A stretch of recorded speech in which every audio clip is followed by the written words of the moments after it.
Yo, what is good, everybody?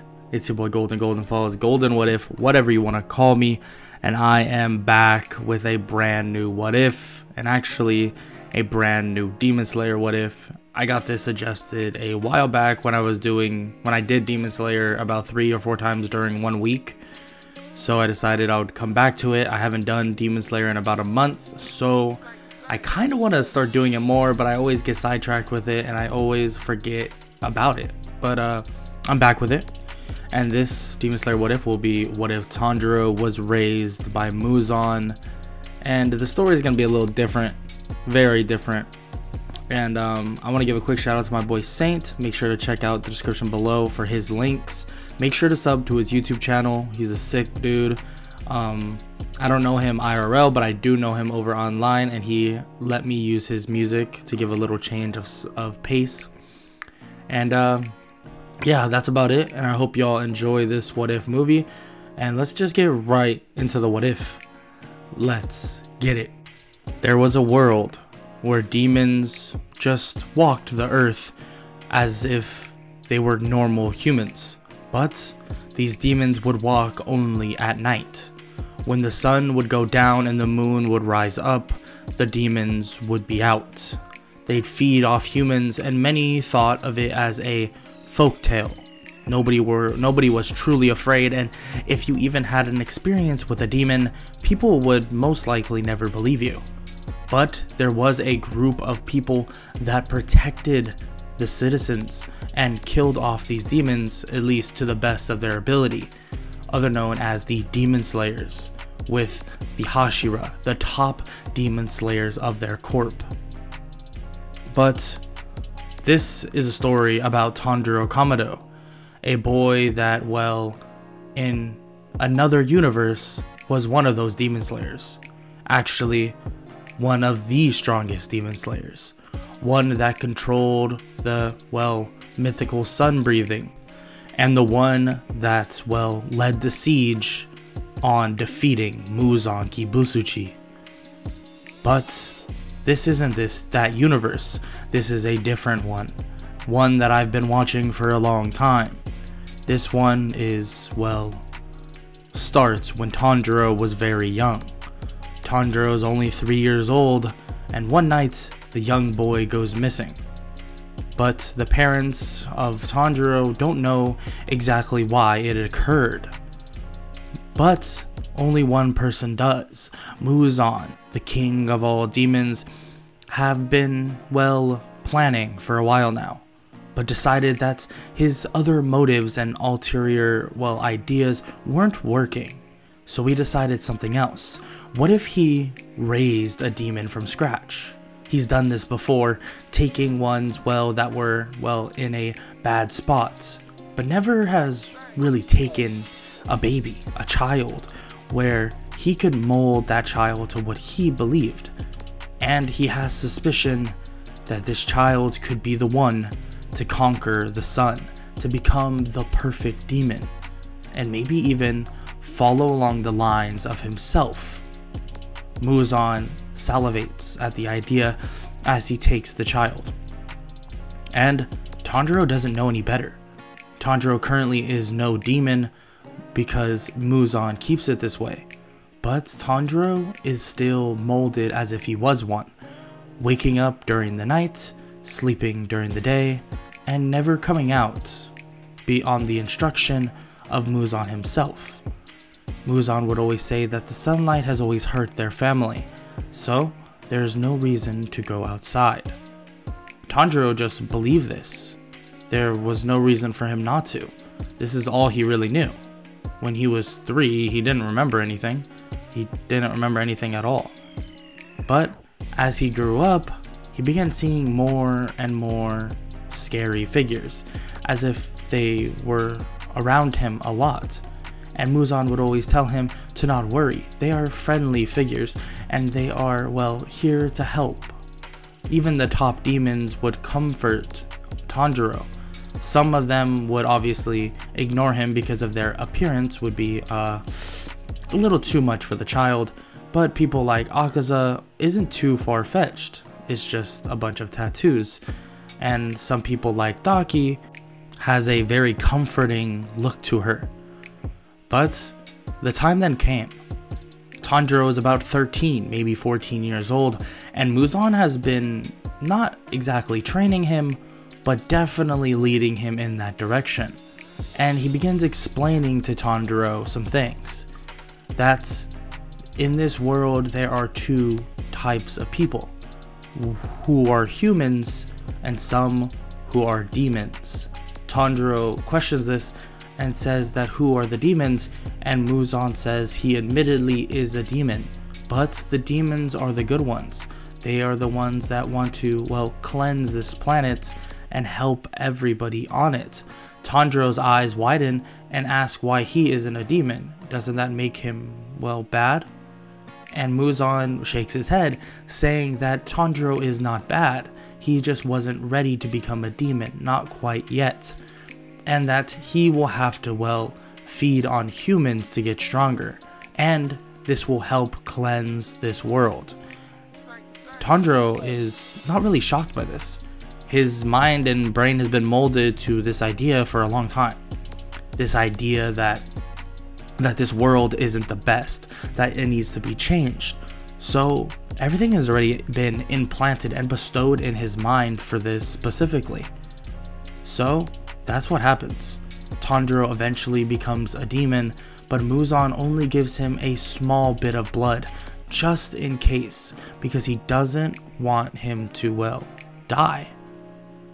Actually, Muzan doesn't want to admit this, but he's grown pretty fond of Tanjiro.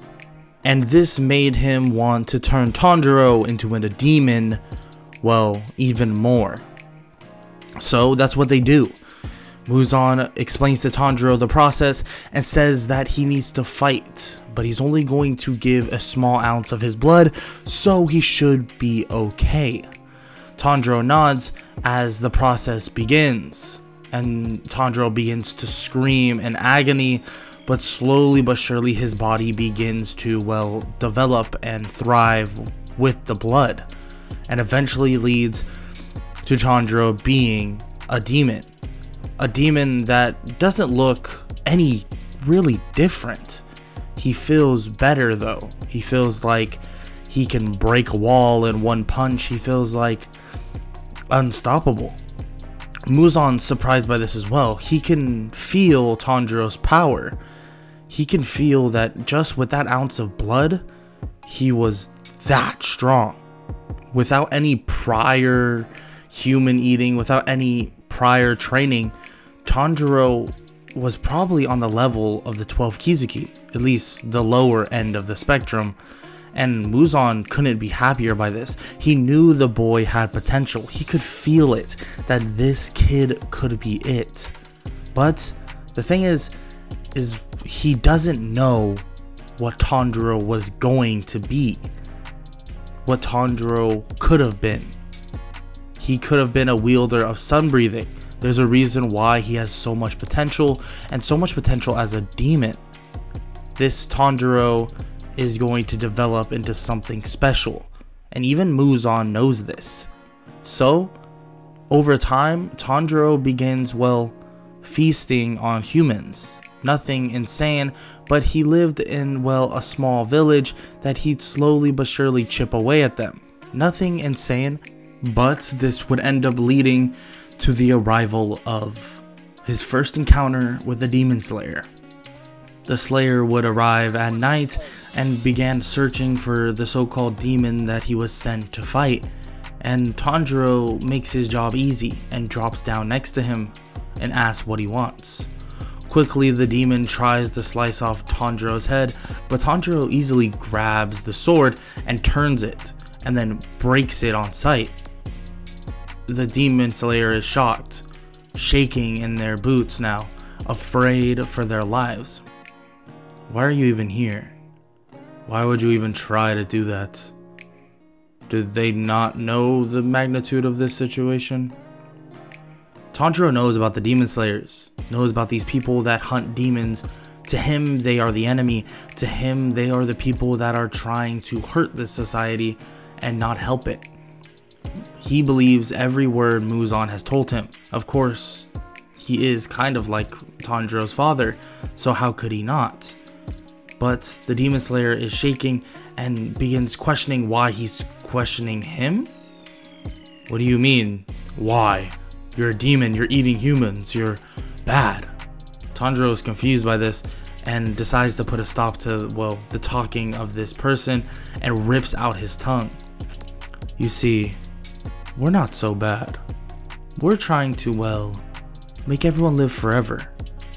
Isn't that one heck of a thing? Everybody that dies early, dies after 20, 30 years.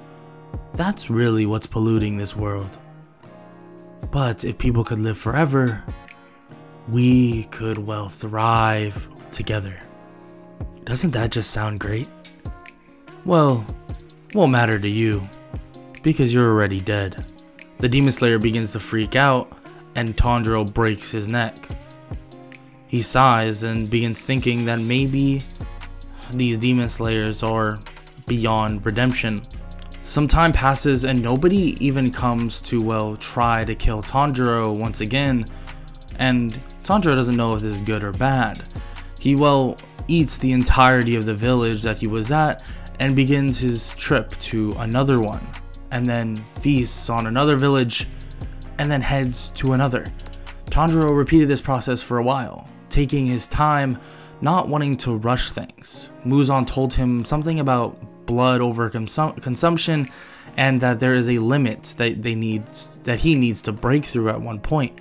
So he's trying his best to keep that in mind, but he doesn't even really know anything much more. But that is until Muzan himself calls for him. My boy, I need you to meet me here. I'll see you soon.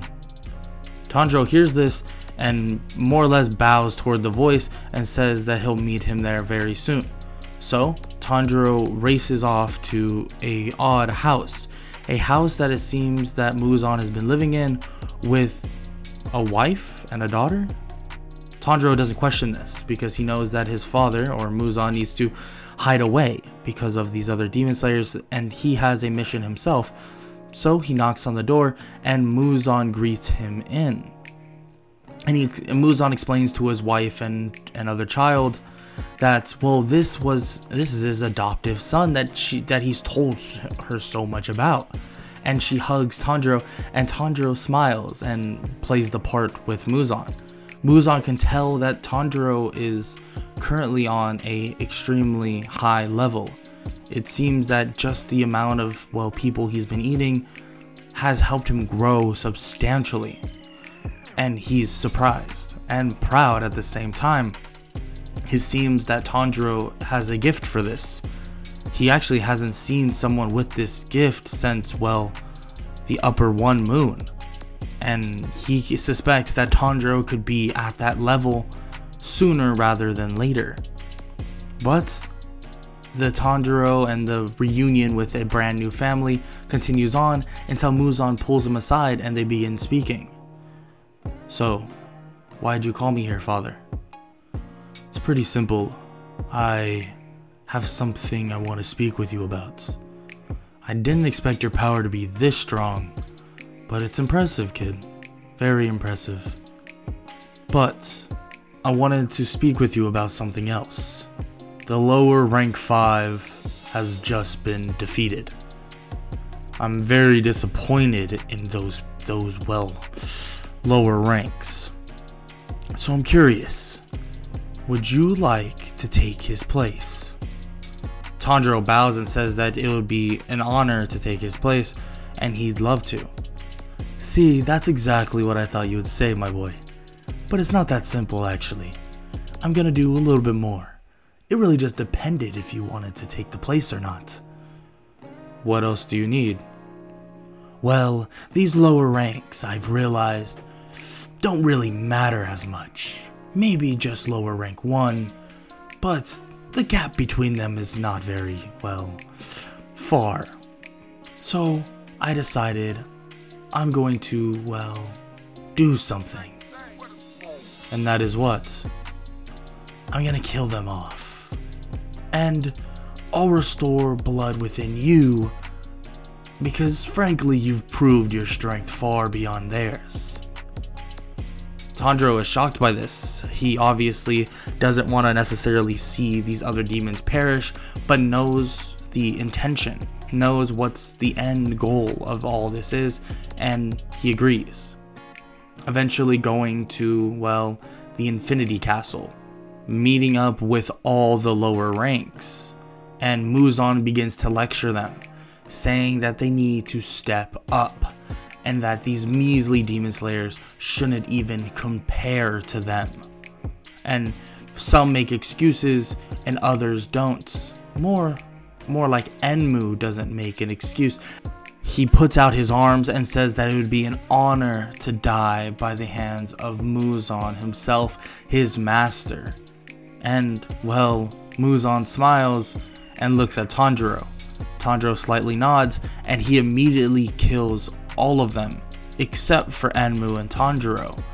He injects them both with a substantial amount of his blood, telling Enmu to not disappoint, and that the only reason why he is getting blood in the first place is loyalty, and that Tanjiro spared him.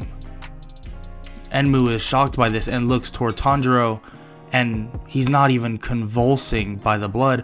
Tanjiro is taking it in without even flinching. And Enmu realizes the level that this boy has gotten. It seems that Muzan has picked something perfect for a demon. Eventually, Enmu is sent, well, to the train. The train that would, well, destroy and kill thousands of people. At least that's the plan, for him to feast there and maybe even climb up the ranks more with Muzan's blood, and then on top of that, with all these people to feast on, it should be easy enough. But even Tanjiro and Muzan know it to not be that simple. If multiple people die in one spot at a quick succession rate, then someone strong will come. And Tanjiro even looks at Muzan and asks if he should do some reconnaissance. Yes, you may. Just be safe. Of course, as always. Tanjiro leaves and immediately begins searching and hearing through the grapevine that one of the Hashira will show up at the Muzan train. And this is concerning for him, but decides that he'll bring it back to Muzan and ask if he should handle it himself. So Tanjiro does. He brings it back to him and asks what they should do. And well, Muzan says that if he feels he can handle it himself, maybe he should test his limits.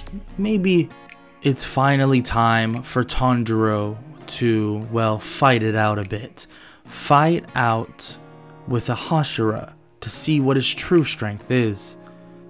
Muzan says that he should have no true problem with the Hashira, but of course, he is like a son to him, so he has to have his concern. Tanjiro bows and says that he appreciates the concern, but he promises he'll get the job done.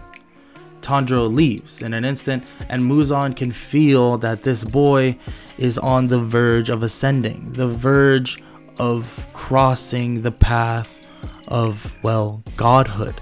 But of course Muzan wants to keep it a failsafe, something that he wants to make sure Tanjiro doesn't die too soon. So he tells Akaza, an upper 3 moon, and tells him to keep an eye out on the boy, just in case. Akaza would never question Muzan and actually is pretty fond of Tanjiro, so he wouldn't actually want to, well, watch him die. So Akaza keeps an eye out for him during this entire sequence, and he watches as, well, Enmu does his thing, but eventually is defeated by Rengoku, one of the top Hashira of, well, the Demon Slayer Corp, leading to the train stopping and him evacuating everybody with the help of 2 other Demon Slayers by the name of Inosuke and Zenitsu. But also another one that Tanjiro doesn't exactly know who she is, but he's not concerned. He doesn't care. He appears in front of Rengoku not too far away and commends them for a good job. You know, Enmu was very strong, so it's impressive that all of you were able to handle him with such ease. They look at him and they can see in his eyes that he doesn't even have a Kizuki rank. That he's not an upper demon, he's not a lower demon. So what is he? Rengoku looks at him and tells them to stay back. That this is different. They've heard rumors of Muzan having a son. Rengoku, the flame Hashira, stands in front of Tanjiro himself and begins to, well, close the distance. Tanjiro doesn't even budge by this, and when the sword swings on him, he undercuts it, punching Rengoku in the stomach and arm dragging him and flipping him over. Rengoku realizes that this is no walk in the park. This kid may not be labeled in the 12 Kizuki, but this kid is something stronger, far stronger than the demon they just faced, far stronger than maybe any demon they would. And what he doesn't even know is that there's another demon, just as strong or stronger than Tanjiro, in the forest currently. If things go wrong, well, he'll come out. Tanjiro continues his fight with Rengoku and is tactically sound. Tanjiro isn't clouded by any judgment, clouded by any fear. He's not clouded by any, well, anger. He's at peace with everything. He believes what he believes, and Muzan has told him everything he, well, knows. Muzan has implanted Tanjiro with the ideas that this is a fight where he needs to win. So all he is focused on is winning, defeating Rengoku and killing the rest of the demon slayers that are in front of him. Rengoku's flames begin to burn brighter, but Tanjiro resists them with ease, and he begins to show off his blood demon art for the first time ever. Bones begin to crackle and his spine begins to, well, convulse. It sprouts as if his bones were sticking out of his body, and that's what happens. He begins sending these, well, weird bone-like fragments at Rengoku, as if his other bones were now limbs of itself, like he's some spider. Well, Tanjiro isn't a spider by any means, but these extra, well, bone-like limbs and appendages begin striking Rengoku, and he can barely keep up. In the forest, Akaza is watching in complete awe. Tanjiro seems so perfect. He seems like the perfect demon. He's defeating this Hashira like it's nothing. Akaza believes that if he fought the Hashira, it would be easy as well, no doubt about it. But he didn't expect this from a kid. He's barely been a demon for not that long now. It hasn't been that long. Yes, he's been kind of under Muzan's wing for a while, but that's when he was a human. How is he this strong? Tanjiro begins beating on Rengoku, and the other demon slayers try to jump in and help. Inosuke strikes from the top, Zenitsu strikes from the middle, and, well, the other demon slayer by the name of Nezuko strikes as well, trying to help their Hashira, their newly made friend Rengoku. But even he screams and says just to get away, but they don't listen. Tanjiro strikes them down instantly, and they're thrown back toward where the train is currently at. You know, it's simple enough, Hashira. You could become a demon, live forever, make this world better. Rengoku cuts him off and says that this isn't making the world better. Eating humans, what is that doing? Humans were here first. Demons were just here by accident, by a coincidence. Rengoku says that this isn't right. Killing humans isn't right. Living and dying and being immortal are far different. Living and dying is the cycle that humans must go through, the cycle the world must go through. People die so other people can live. Tanjiro shakes his head and he disagrees. He says that being immortal means that he can affect everybody in the future. Anybody that comes about in the future, he can make a difference no matter what. He can see all the mistakes that happen throughout history and solve them in the future. You're telling me that isn't peaceful, Mr. Hashira? I guess you are more corrupted than I believe. Tanjiro goes to finish him off, but Rengoku blocks, the attack and says that no, Muzan has corrupted him. He doesn't understand. Do you see that girl over there? Tanjiro looks up and looks at her. What about her? Has nothing to do with me. They'll be dead soon anyways. Well, you don't know. And I'll tell you, is that your sister.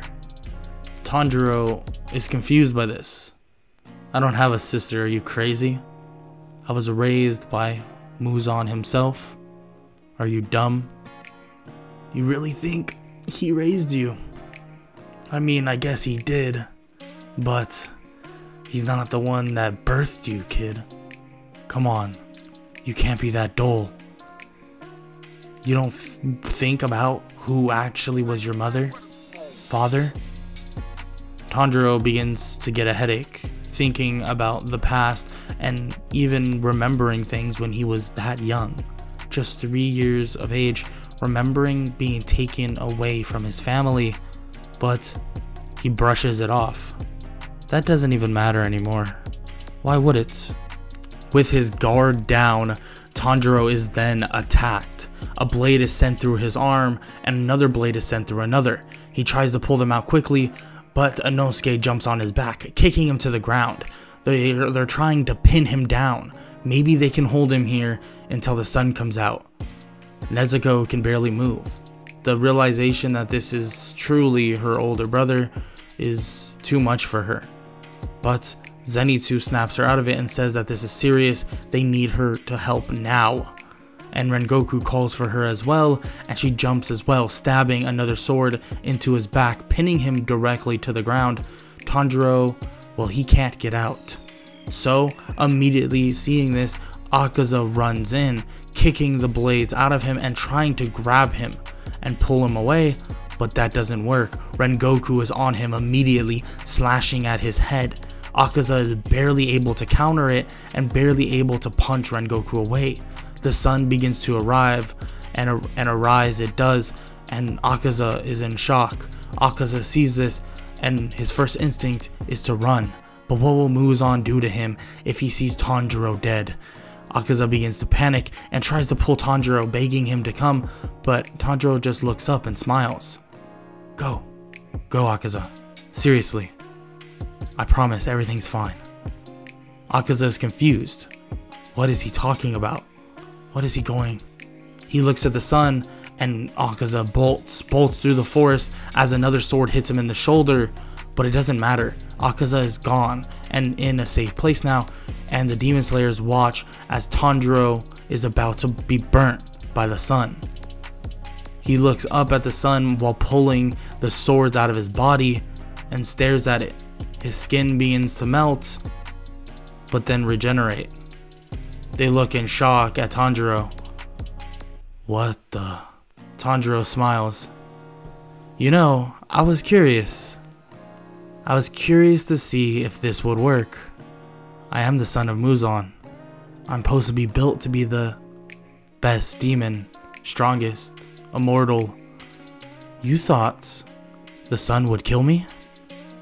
Frankly, that was a good choice. I wasn't even sure if the sun would kill me or not. But you guys are royally screwed now. Tanjiro turns his attention back to Rengoku, impaling him with 4 different bones, immediately killing him. You know, this could have been over a lot sooner, but you all decided to try to pull a stunt like that. Tanjiro proceeds to impale Inosuke and then Zenitsu, burying them into the train immediately, and then looks at Nezuko. You know what? I'm not gonna hurt you. In favor of my good friend Akaza, he doesn't hit women, so I won't this time. But keep in mind, those two, they're bleeding out. And Rengoku over there, he's dead. I hope you can save them two at least. Tanjiro immediately just disappears, as if he just dashes away at insane speeds. And Muzan is waiting for his arrival as Akaza arrives before him. Akaza bows to Muzan and apologizes profusely, saying that he couldn't save him, that the sun was up and Akaza couldn't. Muzan cuts him off and says that Tanjiro is not dead. Akaza is confused. Master, what are you talking about? The sun? Yes, I know the sun. Tanjiro just conquered the sun. Muzan begins to smile and Akaza is shocked. Conquered the sun? Tanjiro appears next to Akaza with a hand on his shoulder. Don't worry, I'm fine, like I said. It was a gamble, but I did need to break my limits a little bit more. It seems that, well, your plan, father, can go into action a little sooner. Muzan smirks, and well, Akaza is still in complete shock. But Muzan then tells Tanjiro that they'll all be gathering together in the next coming days, and the end of the Demon Slayer Corp is just over the horizon. Multiple days pass and the gathering of all the demons then arrived. People began to, well, spread the word of this epic invasion of the Demon Slayers. Even the people that had no clue of the Demon Slayer Corp is now knowing. It's really a matter of life or death at this point.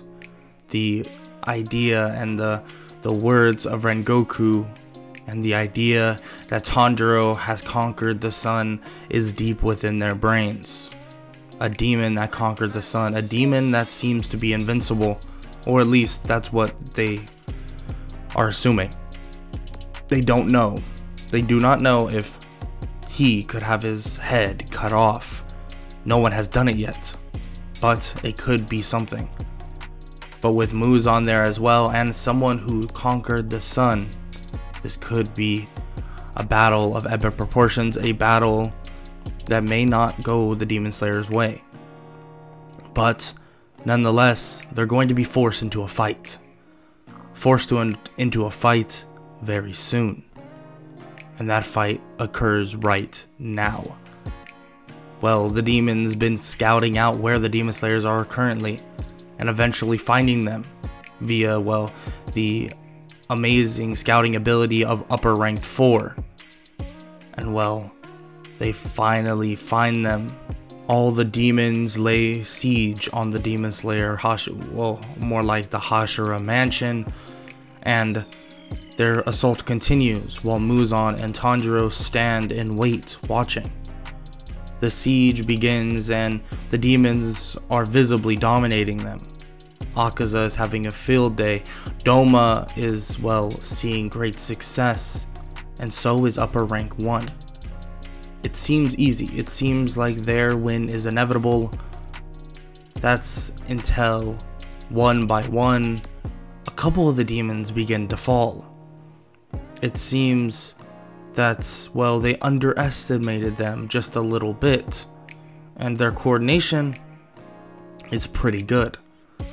So Tanjiro goes to step up, but Muzan puts his hand on his shoulder and says that there's no reason for him to fight, not just yet.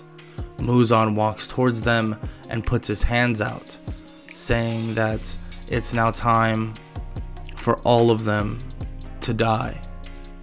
So Muzan begins his assault, killing tons and tons of Demon Slayers. With the rest of them alive, Muzan is not held off at bay. They couldn't even finish their, well, perfect, more or less, antidote or their perfect poison. Not yet. And well, this idea would barely be even scratching the surface without Tanjiro. Tanjiro was the catalyst to almost everything. So Muzan lays waste to everybody. All the demons have conquered the Demon Slayers. The faces on them the dead people that lay waste, Tanjiro watches on in complete shock. But there's only one person left, and that's his quote-unquote sister, Nezuko. And Muzan is about to kill her, but even in this little bit of time, Tanjiro grabs Muzan's hand and tells him not to do that. Muzan is confused and asks him why he would restrict him. Why would he stop Muzan or himself from killing this girl? And Tanjiro says that she has the choice. She can become like them if she wants. And Tanjiro smiles and says that she is his sister after all. Muzan is shocked by this, but does remember that vague memory when connected to Tanjiro, and even gives Tanjiro the option and says that he can give some of his own blood. It seems that Tanjiro has elevated himself to, well, another stage of demonhood, so he should be able to do so. Tanjiro walks over and asks her if she wants to join them. They could live forever. They can be family once again, and they can conquer this world. Well, Nezuko accepts, and as Tanjiro walks over though, she baits him in and slices his head off. Tanjiro's head drops to the ground, and Muzan is in shock. Can this kid die by a Nichirin blade to the neck? Or is he like Muzan? Muzan looks as Tanjiro's body begins to deteriorate, but it then regenerates back. His head begins to bubble and boil and erupts. And well, Tanjiro has now secured himself as the perfect demon. You know, that wasn't very wise of you, sister. Unfortunately, I won't give you a second chance. Tanjiro impales Nezuko with, well, his hand straight to the chest, killing her instantly and letting her body drop as he watches on as all the demon slayers are all dead, finished, and this idea of a human that can defeat them is now far lost to time. Any idea of a human rebelling was gone. Humans were only alive for the sole purpose of repopulation. They knew that their quote-unquote overlords were the demons, and that to repopulate would bring a life in, and then would allow them to, well, make them a demon after the fact. It became like a cult following of some sort, and over time, this is what the world was, full of these beings that were infinite, beings that were unable to be killed. Now, would that bring some power struggle? Maybe. Would that make it so other demons may challenge for the throne? There's a good chance. But that's not part of this story. This story was based on a boy by the name of Tanjiro Kamado being raised by the demon king of pop himself, Muzan. And that's all I've seen. All I've seen is what happens when Tanjiro Kamado is taken away from his family and forced into a position of becoming the next demon king himself. And that is a wrap for What If Tanjiro Was Raised by Muzan. Obviously this seems short. I feel like there's no other way of making it long unless I'm just stretching it out for no reason. This is how this would most likely go in a realist idea. I know y'all have been calling for more Demon Slayer stuff, so I've been trying to figure out what I want to do for Demon Slayer stuff. So leave in the comment section below. I want a bunch of Demon Slayer what ifs. Just what if Tanjiro, what if whatever. Just Demon Slayer stuff. That's all I want to see in the comment section below. Please, I want to see a bunch of your comments for that specifically. And yeah, that's about it. I hope y'all enjoyed. If you did, make sure to leave a like, sub, comment, all that good stuff. And I hope all y'all have an amazing day. Later.